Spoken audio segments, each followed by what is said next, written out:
तो आत्मा के आसपास परम आकाश तत्व होता है, परम वायु तत्व होता है और परम अग्नि तत्व। फिर बाद में सारा सूक्ष्म शरीर अलग अलग कॉस्मिक पावर से, 7 शरीर है, 7 अलग अलग कॉस्मिक है। तो सबसे ज्यादा रोग दुनिया के अंदर, रोग और शोक कहां से है? दुनिया के अंदर, ये सारी दुनिया के अंदर रोग और शोक कहां से है? जब आत्माएं इच्छा ज्यादा करने लगी, ज्यादा संकल्प करने लगी, रोने लगी, चिल्लाने लगी, तो आत्मा के अंदर जो परम आकाश तत्व का जो बैलेंस है, परम आकाश तत्व का बैलेंस है। परम आकाश तत्व हमेशा आत्मा को सुख शांति का अनुभव कराता है। परम आकाश तत्व हमेशा, और जब ज्यादा सोचने से, ज्यादा बोलने से, ज्यादा देखने से हमारी एनर्जी वेस्ट हो जाती है। हमारी आत्मा की एनर्जी कैसे वेस्ट होती है? ज्यादा देखने से, ज्यादा बोलने से। इसलिए साधु क्या करते थे? आकाश ये थोड़ी आंखें बंद कर देते और आत्मस्वरूप में रहकर दिव्य दृष्टि निकालते।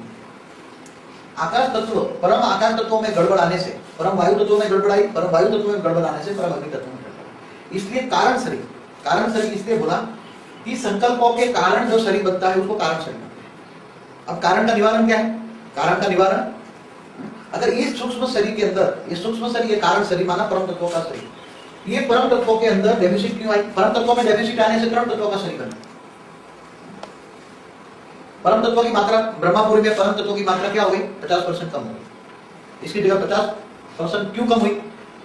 क्योंकि देवताओं ने जो जो अपने ब्रह्मांड बनाए थे, वो ब्रह्मांड में चलाने के लिए आत्मा की शक्ति चली गई, और आत्मा की शक्ति चली जाने से परम आकाश तत्व इम्बैलेंस हो गया, और परम आकाश तत्व इम्बैलेंस होने से परम वायु बैलेंस हो गया, परम वायु बैलेंस होने से परम अग्नि बैलेंस हो गया, और परम अग्नि बैलेंस होने से धीरे धीरे इनके आसपास, परम इसके आसपास अंदर साथ में जो अणु होता है, जो परम तत्वों का अणु होता है, हर अणु, जैसे आज सूक्ष्म शरीर का, कारण शरीर का भी, जैसे डॉक्टर बताते हैं 75,000 सेल है, तो ये परम तत्वों का भी अणु है। तो परम तत्वों का जो अणु है ये परम तत्वों का है, उसके ऊपर परम वायु है, परम अग्नि है, और उसके ऊपर फिर वायु है, सब करके एक सेल बनता है। स्थूल तत्व उस पर जम जाते हैं।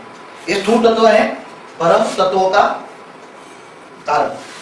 परम तत्वों में कचरा होने से, परम तत्वों में डेफिसिट आने से 3 तत्व, वायु, अग्नि और आकाश, 3 तत्वों वाला शरीर बन गया, और 3 तत्वों में से फिर 5 तत्वों में आत्मा जब योग करती है, योग किसको कहते हैं? संसार के अंदर, साधु के अंदर भी नेगेटिविटी कहां से है? साधु के अंदर भी नेगेटिव संकल्प कहां से है?